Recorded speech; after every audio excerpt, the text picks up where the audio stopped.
my daughter wants a dog, by the way. Ugh. I told her she's barking mad.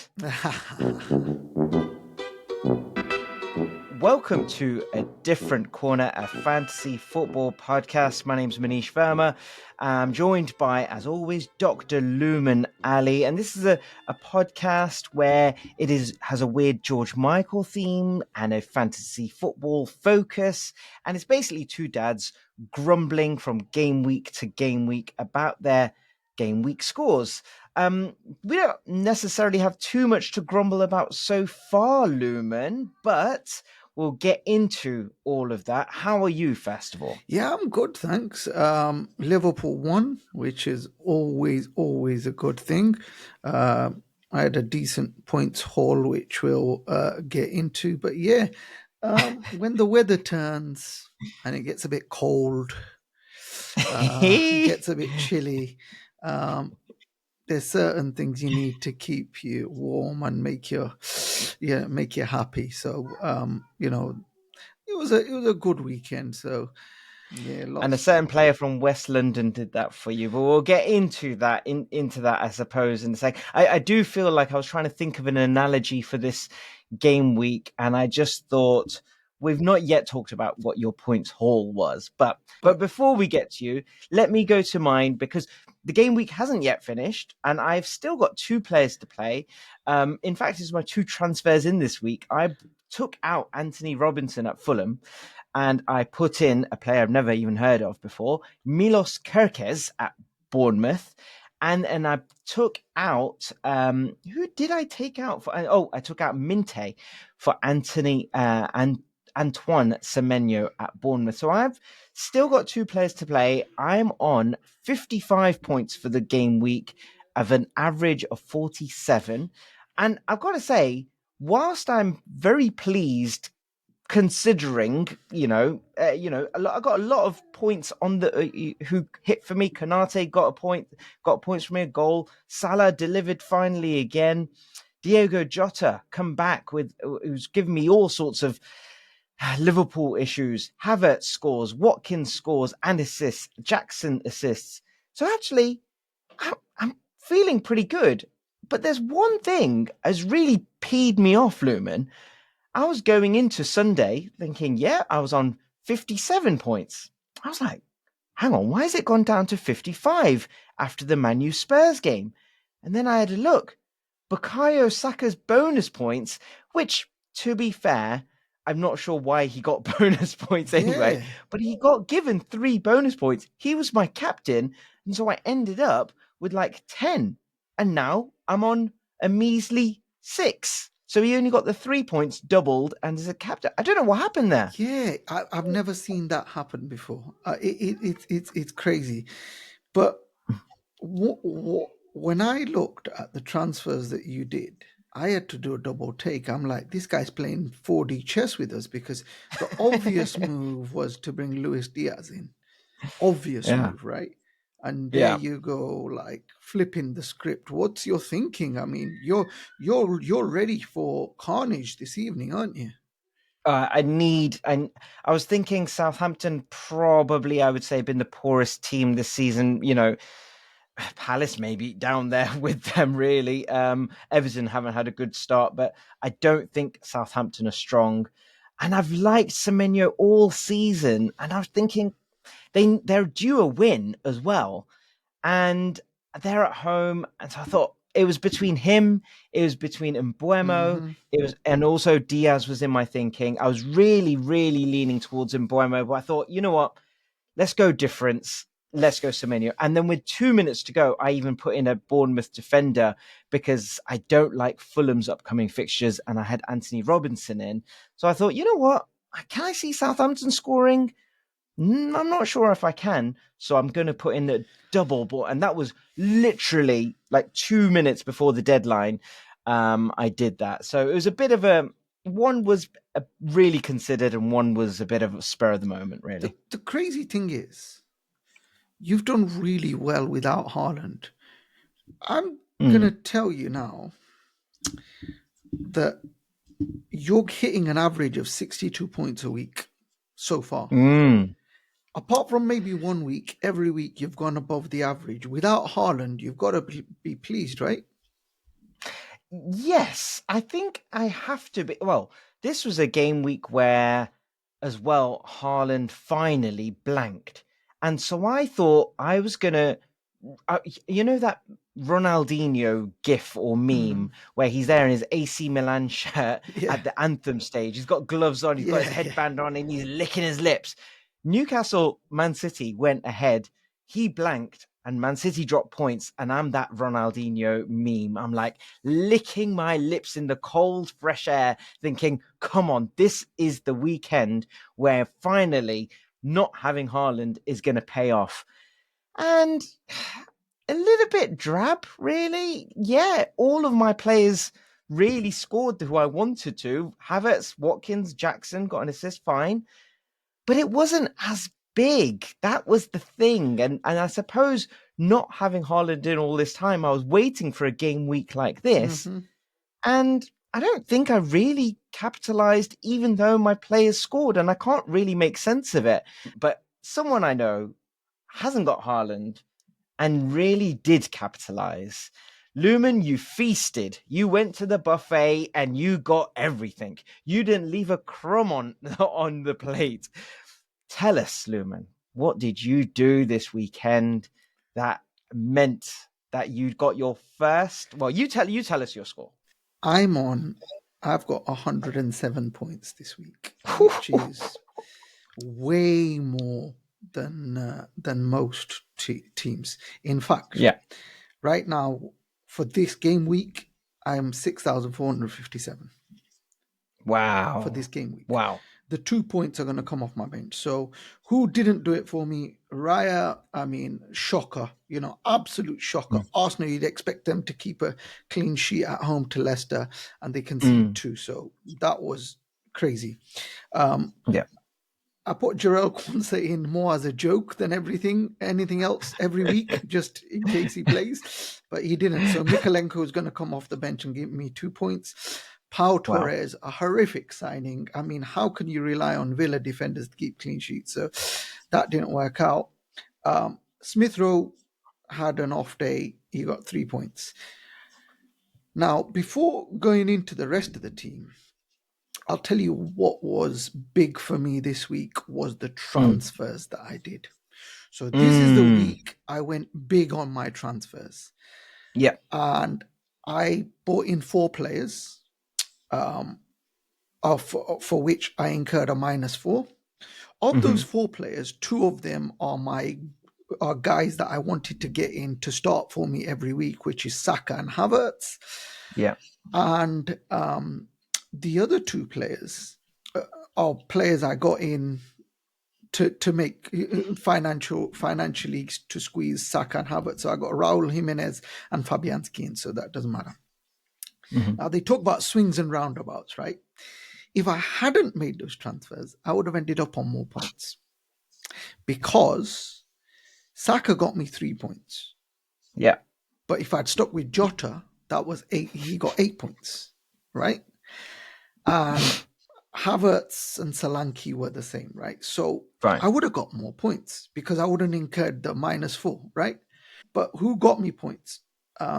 Watkins got me 11 points, which Yeah. I was happy with, a goal and an assist. And Buemo, I mean, 5 goals in 6 games. I'm happy, and I've had him in from the start. Yeah. Mickey van der Ven, an assist, a Wow. clean sheet, and a couple of bonus points. Wow. So, the thing about Mickey van der Ven is he's a funny old guy. 6 games this week. He's played 5 out of 6 games this season. He's had returns of 2, 1, and 1 and 1, but then in the others he's at 9 and 11. So when he goes off big time. Yeah. Then Mo Salah got me 10 points. Mo Salah, funnily enough, the goal he scored was a penalty. He got 3 bonus points, but he was horrific. Oh, He really? was terrible. You watch him again, he missed sitters, he missed easy passes. Mo Salah is definitely on the chopping block for me. The reason why I got such a high points total was because I took the decision to captain Cole Palmer. Ooh, ooh, ooh. I was out and about shopping with the family. Yeah. I saw that he scored the first goal. Then I saw the penalty, but then I didn't check up. And then when I saw that he scored four, I was very much happy. Now, the thing about Cole Palmer was this week, it was a no brainer for me because he's at Mm. home. And Cole Palmer, I'm expecting him to do something, right? And Yeah. also, Brighton haven't been great. I was gobsmacked to see that the majority of teams either don't have Cole Palmer or didn't, some did. Captaincy is slightly different, but um, Yeah. yeah, so Cole Palmer, 50 points. It's allowed me to really climb up. Worldwide, It is. I've climbed up from 3.8 million to 530,000. I've climbed up in all the Wow. leagues. And the thing is, the reason why I'm happy is because I'm at the position I'm in now Yeah. without Haaland, with some dud defenders, horrific defenders, with bad few weeks up top. Yeah. So I've made mistakes and a whole load of them, right? Yeah. And I'm still in a decent position, and I've still got my wild card in my pocket, so I'm happy. This is one of them game weeks. I don't think it happens very often at all. Obviously, 4 goal Yep. haul captaining that player, that very, very, very, very rarely happens. But it very rarely happens that you're able to do one game week where, I mean, you have like teams scoring 100, that's fine. But you very rarely have you scoring over 100 and almost all of your rivals are 30, 40, 50 points Yep. behind you. And it's a game week which you've managed to have where you've just basically restarted your season almost, Pretty right? much. You're not having a good season, and this has given you basically like an injection into your season where you've won the lottery and you're up there with the millionaires now. Again, you were down here with us paupers, and all of a sudden you've just gone stratospheric again, The, and it's like doesn't. I don't even remember it ever happening to me. I once captained Andrei Arshav in 4 goal haul against in yeah. the Anfield game, but I don't remember it just climbing me up like as dramatically as it has Yeah. done for you. It's crazy. The thing is, look, I wasn't having a good season, but it wasn't terrible. I was having a very Mm, similar season to you. You know, yeah, we're above average every week, but not having Haaland has killed us, right? Um, yeah, but yeah, it's gonna be interesting now because let's be honest, everybody's gonna get Palmer in now. I mean, my Palmer advantage is gone now. I mean, my yes, Palmer advantage is gone now. But it raises some interesting questions, right? It mm, raises some interesting questions. yeah, But I want to revisit again because I'm keen to know if your opinion has shifted at all. So the main question we had previously is, would you have Palmer? Would you have Saka? And you were very mm, decisive and saying Saka's my star boy, right? yeah. Has your position changed at all? It has changed because, and does it change of one game week? Is that too fickle? Yeah, Probably is. The thing with Bukayo Saka is he returns every game week, but he's only had, and I think this is where you have to balance out, right? What sort of FPL manager are you? Are you a complete feast or famine? I'm going big or I'm going home, or do you want to tick along with consistent points? Now it depends which one of those camps you're in. If you're in the I want to tick along with consistent points, then Bukayo Saka has to be your guy. But he's only had one double-digit haul this season at the very first game of the season. After that, assist after assist after assist, then blanks finally. So not a good game week for him. He's on 38 points in total. Whereas if you put a little bit more money in, and he's also gone up to 10.7, Cole Palmer has, he, blanks, then massive haul, then blanks, then blanks, and then a huge haul again. It's where, if it's what your team needs, I think. If you need big numbers, then I think you go Cole Palmer. But and then you've just got to live with those days where he just does twos and threes. Well, But if your team needs consistency, then you go Bukayo Saka. well, let me throw something at you based on what you've said. Right. Couple of things to know. Firstly, Haaland, 65 points, right? Mm, Cole Palmer's got 61. yeah. Secondly, you talk about go big or, hit and miss, whatever. In 6 games this season, Cole Palmer's only blanked in 2 games where he's got 2 points and 3 points, right? Yeah. Whereas Yeah. Saka, he's also blanked in 2 games. So they're identical. Mm, So when we had this discussion previously with Palmer or mm, Saka, it wasn't even a thing for me, right? mm, Palmer, based on what he did last season, 22 goals, 13 assists, and based on what he did in the Euros, it was like a no-brainer for me to mm. build my team. Palmer was a building block for me. Even if he didn't score 25 goals, I could easily have seen him score at least 10. Yeah. He's that kind of player.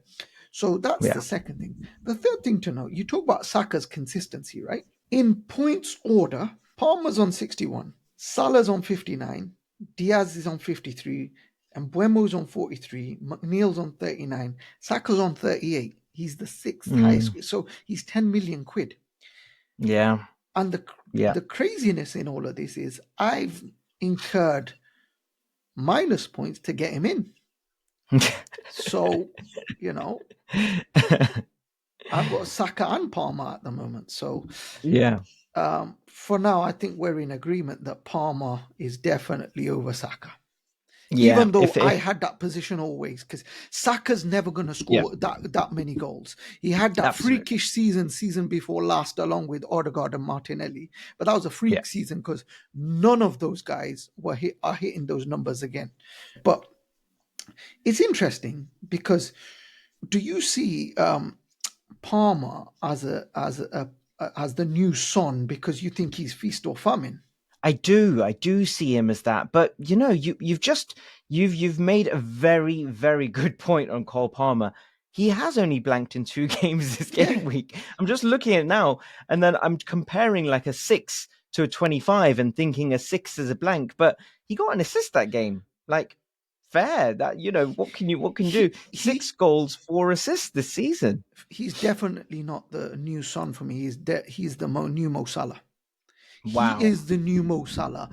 Haaland, his price is so prohibitive. It's so prohibitive Mm, that Cole Palmer's price will go up next year to 12, 13 easily, right? Easily. I'm going to have him mm. as my first name on the sheet. The Wow. guy is incredible. He Mm, is the new Salah. I didn't think we'd see another Salah, yeah. but I've seen enough. I've seen enough. Even before this weekend. If you take Mm, this weekend out of the equation, right? He's still got a couple of goals and 4 assists, right? yeah. He's there. So He's there. Cole He's there. And Palmer, this weekend was a that the 4 goals, just classic. This whole spectrum of Cole Palmer, right? That free kick, holy moly, that free kick was unbelievable. yeah.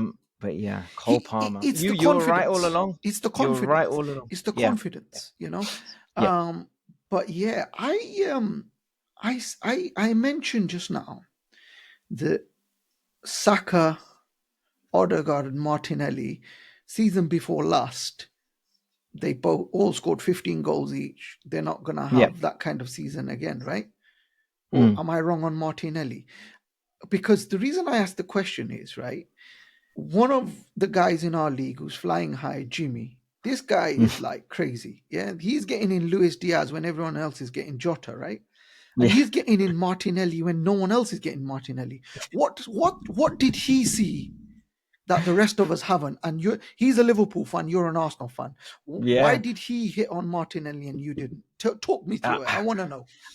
I think he's been sharp here. So Arsenal have got injury problems with Odegaard out. That means Trossard is playing where Odegaard is playing. That means that Martinelli is now playing where Trossard is playing. So he now sees Martinelli getting a start finally. So finally, at least 90, maybe 90 minutes, maybe 60, 70 minutes. So he's playing on that. So that's a good scout, firstly, there. Secondly, I think, to be honest with you, as an Arsenal fan, Martinelli has not looked good in front of goal. He has not looked, he's had chances and he's just been putting it wide over a lot. And Arsenal fans have been concerned about his form in front of goal. So it's a bit of a punt. And I asked Jimmy this, I saw him at the weekend. I was like, why Martinelli? And he goes, it was my differential.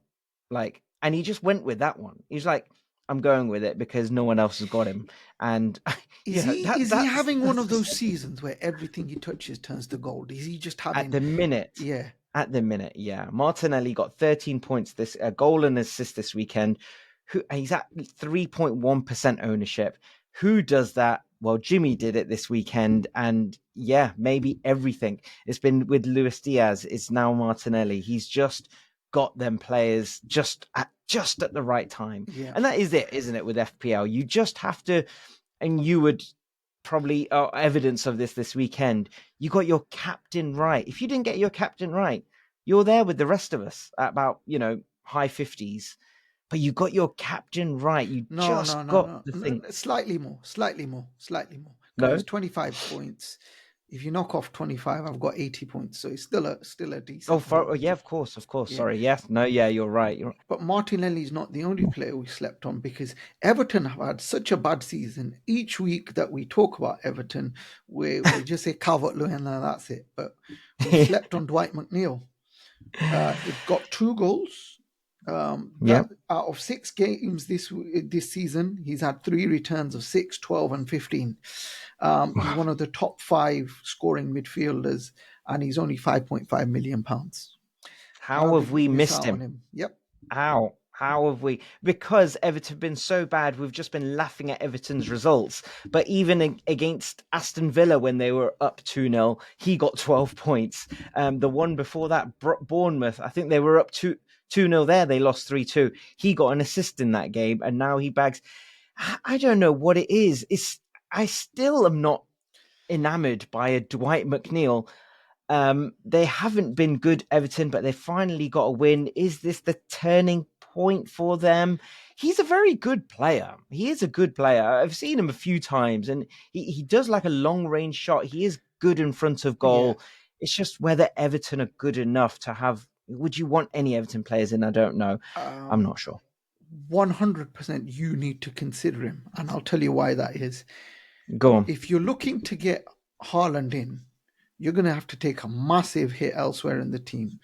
Yeah. McNeil is the type of player you need to consider as someone who's going to play and who, if he's got a decent fixture, you're going to play him. So within the Haaland context, if you don't have Haaland in and you're looking to get him in and you need to make a few sacrifices, you Yeah. won't need to consider him.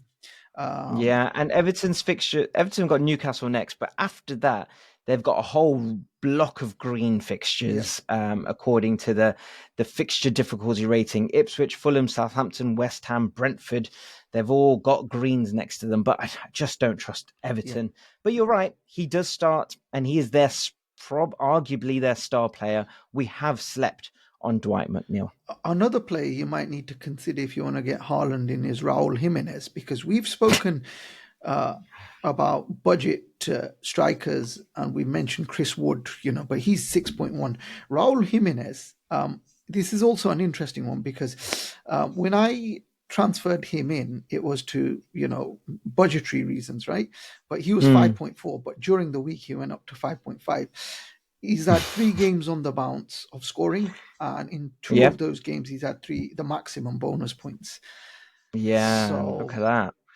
Are we seeing Wolves' Raul Jimenez? Is he back yeah, after that poor guy horrible had a injury? horrific head injury, and it's taken Yeah. him ages to recover. Let's see. But for me, it's a great differential. Also, for budgetary reasons, getting him in, but. I've got to talk about Dominic Solanke here as well because I kept the faith with him and then he finally scored and I transferred him out and he scores again. So if there is one tip that I will give to everyone is Dominic Solanke. Get him in; he'll sort you out. But You're trying to sabotage everyone else's teams here. I know he's 2-2, but Lumen, you were spitting blood at Dominic Solanke this season. yeah, but he's had injuries and everything else, so we'll let him off. But Yeah. I mean, we talk every look. We cannot get away from Haaland. The guy, his numbers demand attention. His personality demands attention, right? Mm, The nature of FPL means he demands attention with the amount of teams that have got him in. This is the only show you'll listen to where the two guys presenting don't have him in. And yeah. we're talking about both of us getting him in, right? Is it time yet for you to get him in or not? Yeah, I think it is going to be. I say that all three of my strikers returned this weekend and Haaland didn't, but is that enough? Probably not. The issue is actually is blooming. I didn't realize there was an international break in There is, yep, October. unfortunately. So I how can I realistically do a wild card in for the next week, but the following week they're going off for 2 weeks and there's no FPL. So I'm not sure. I'm not sure. What do The you think? Is it too risky? 100%. You don't know what injuries are going to crop up in the international break, so I would never take that risk. But also, it's fascinating because your forward line has done it. Your forward line has done it this season. You're in a weird position. In fact, both of us are in weird positions, right? Mm, Because leaving the Cole Palmer absurd performance to one side, we've not done too badly. mm, We've done well without having Haaland. The only difference in our mini leagues between us and everybody else is they've got Haaland and we don't, right? And in yeah. fact, the only reason why we're still up there is because we've got loads of players that have done it, whereas the majority of Haaland teams, if you look beyond Haaland, they're not getting many other points. So Yeah. I wouldn't be too disheartened with that. But Yeah. I'll tell you who is disheartened. Cousin Vinay. Cousin Vinny, we've got a new recording, Lumen. We've got a new Oh recording. my We sent God. in a voice note. Let's see if we can get Cousin Vinny. Here we go. Hey Manish, it's your cousin Vinay from Wavington in Leicester, not your cousin Vinay from Slough. I'm just walking off to my job as a technical consultant in Santander, getting that day rate, baby. But from day rate, I want to talk about daylight robbery. Daylight robbery. The United fans like me, are getting robbed in the daytime for having to watch that absolute pile of crap last night. I am being robbed of my time on this world watching that shit, man. Like United at home to Spurs. They just let Mickey Wonder when just run right through. They're running. He's running right through the whole pitch, man. No one putting challenge in. I can't. They used to say, lads, it's Spurs. I think they're now saying, lads, it's United, because this is shit. There you go. Did you watch the game? I did watch. I did watch the game. Yes, it was really bad. Spurs basically were walking through them. Then Bruno Fernandes gets sent off. I actually think I have a bit of sympathy for him. I don't think it was necessarily a sending off. And then the second half, a lot of Arsenal fans were being criticised for doing that whole low block. You're not going to get through against Man City against 10 men, and Man U basically tried to play and then got battered 3-0. So I kind of feel like, well, this is what happens. This is what happens when you open up. And yeah, they were just not, before the sending off, they were Yeah. not good. It was really not good for I United. think when we've spoken about United, we haven't spoken about any of the attacking players because Yeah. they've not been good. It's just the defensive players. It's just, I think, I still stand by what I said. I'd still consider United defenders because they keep clean sheets it's weird. United are a weird team. You could look at their end of season table, 38 games, right? And they've conceded 100 goals, right? But then you look at how many clean sheets and they've got like 20 clean sheets. It's because they're either very tight or very leaky. So Yeah. it is just, if you're talking about feast or famine, bloody hell, Yeah. those defenders are feast or famine. Now, we were guilty like everyone else of looking at this new Brighton team under this new manager. First couple of games, they were brilliant. I mean, Mitoma, Minte bombing it down the wing, and then they're Yeah. just playing horribly at the moment. I mean, so stay clear of Brighton at all costs. But The, who else are you steering clear of? there are at the start of the season, I was thinking the three promoted teams, I don't really want to touch them: Leicester, Ipswich, and Southampton.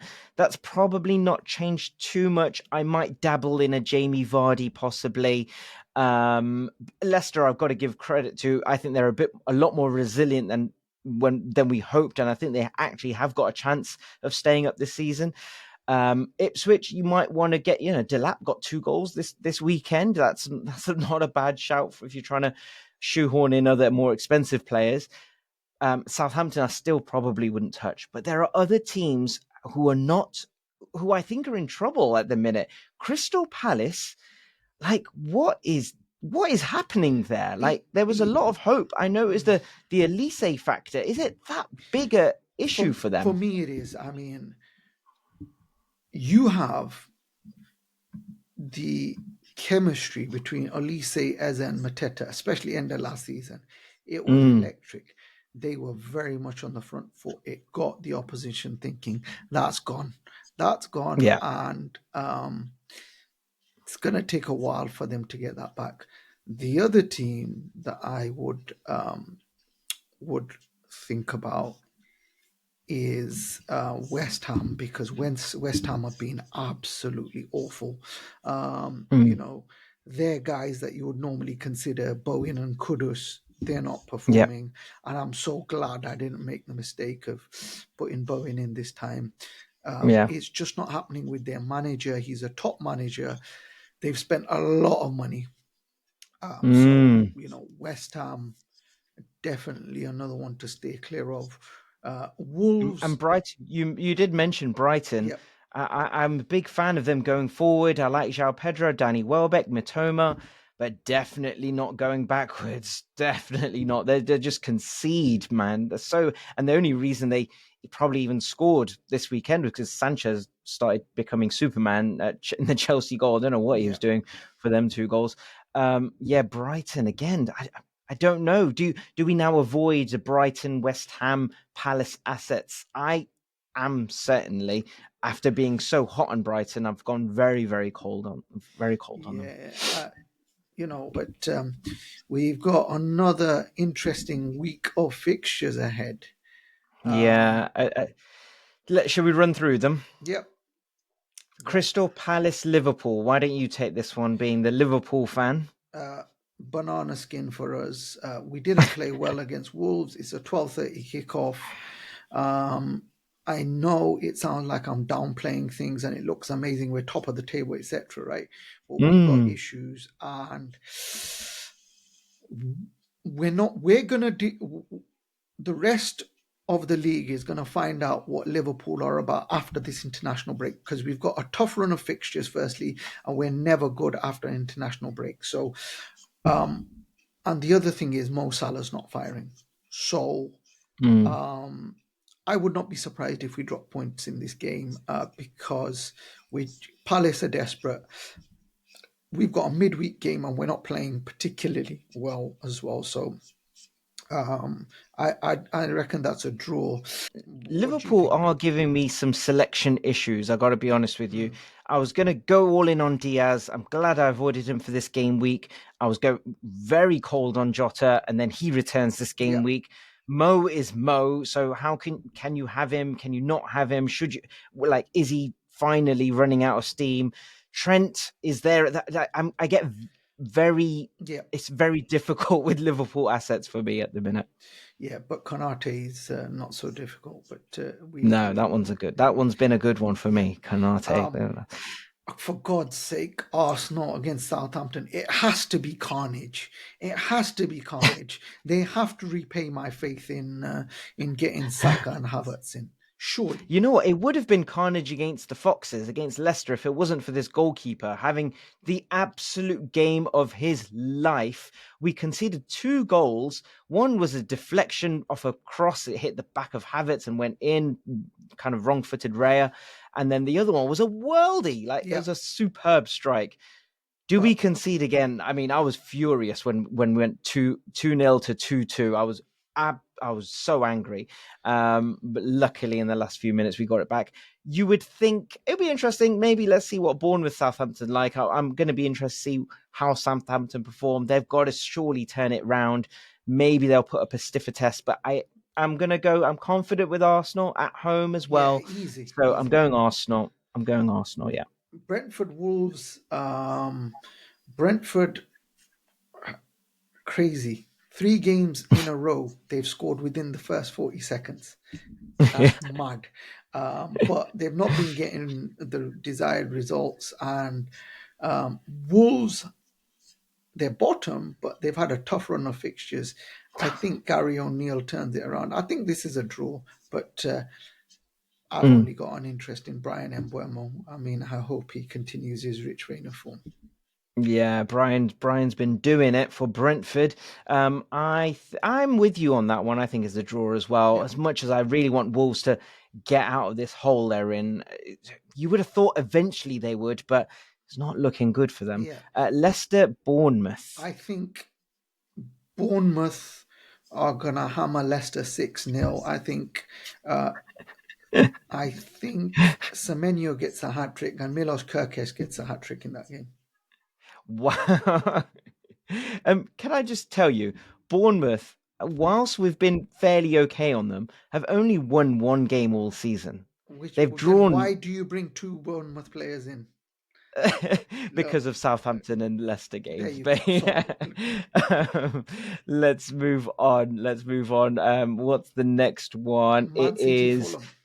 Oh, so this is the problem now, Lumen. I was talking about wild card, and the reason why I need to do it is to shoehorn in Erling Haaland, and this is the kind of game I want to do it for. I say that Fulham have been very, very good this season, but I can't see anything other than a Man City trouncing here Okay, of Fulham. let's take it back now. So I was talking on a previous show, I think it was last week, about the classic Arsenal Man United game. I see parallels between this season and season 97-98. In season 97-98, Arsenal won the league. They had a fantastic team. But Man United suffered a knee ligament injury to Roy Keane, took him out for the whole season. And I think that was absolutely decisive in Arsenal winning the league. And I think history might repeat itself with the injury of Rodri. Wow. Do you not think Man City are so good that they can work around Rodri? Put it this way, right? United, they won the league in 93, 94. They missed out in 95, right? They missed out on goal difference or whatever, right? Then they won in 96, 97, right? They missed out in 98. Then they won 3 on the bounce, right? So that's 7, right? So they could have won 10 on the bounce, but if it wasn't for us, for a few points here and there. That's the level of dominance United were at in the 90s, right? Similar to City.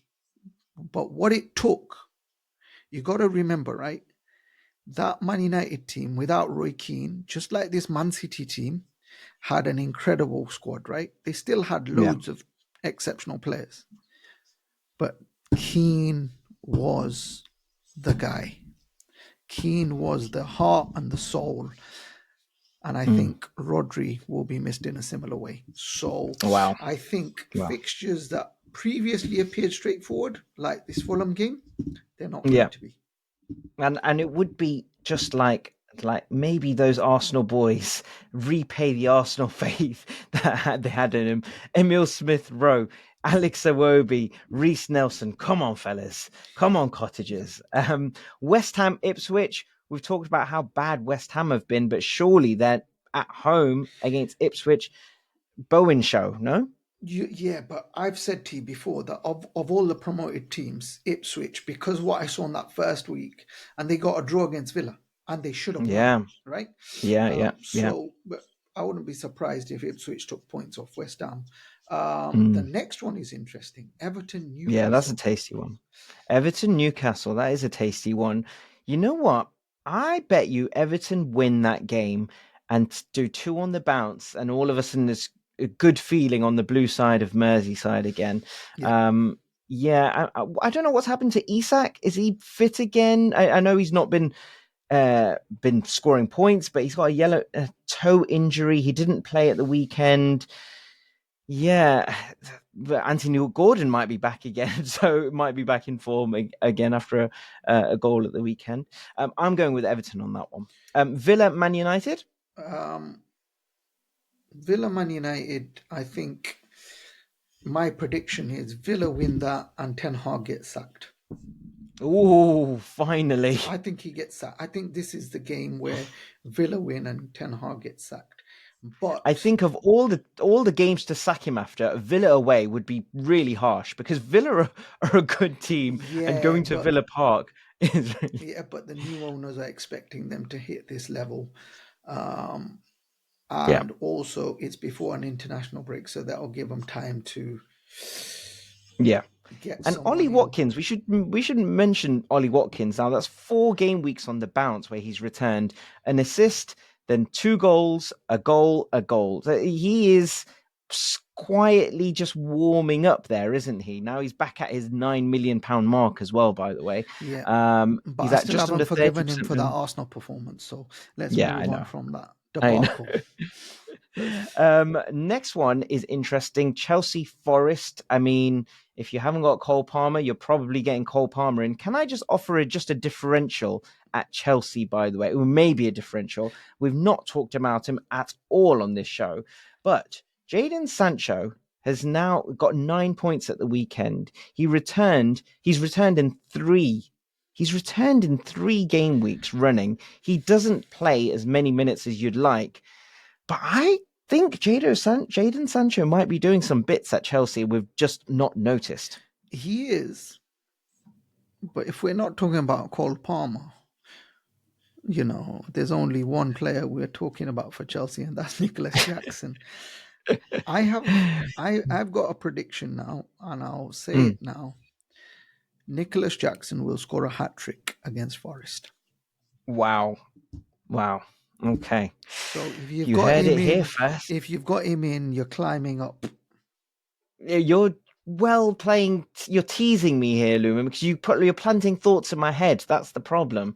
Forest are a decent team, and I think actually quite unlucky to lose against Fulham this weekend. Brighton Spurs.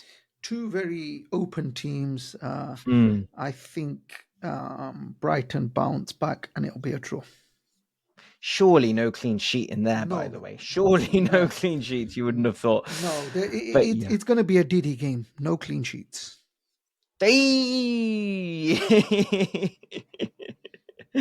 Diddy game. Very good. Very good, Lumen. So that is game week 6 takes you to. I've got to find a way of fitting in Cole Palmer into my team and really annoy you. I'll tell you this now.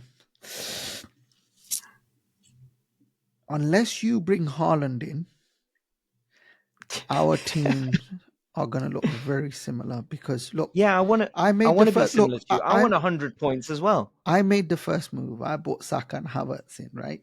But our teams, unless you go for Haaland, and you'll have to, play around with it a bit, our teams are going to look very similar. I want to. Why can't you just break off a piece for me, Lumen? I want a bit of that Cole Palmer magic. That's what I want. Cole Palmer's the guy. If you don't have faith in him from the start, there's no point to, if you stick to a starboy, Well, Lumen, game week. I'll see you there for game week 7, right? We'll be Will you there. be We'll be there? there. We'll be there. We'll be there. See you.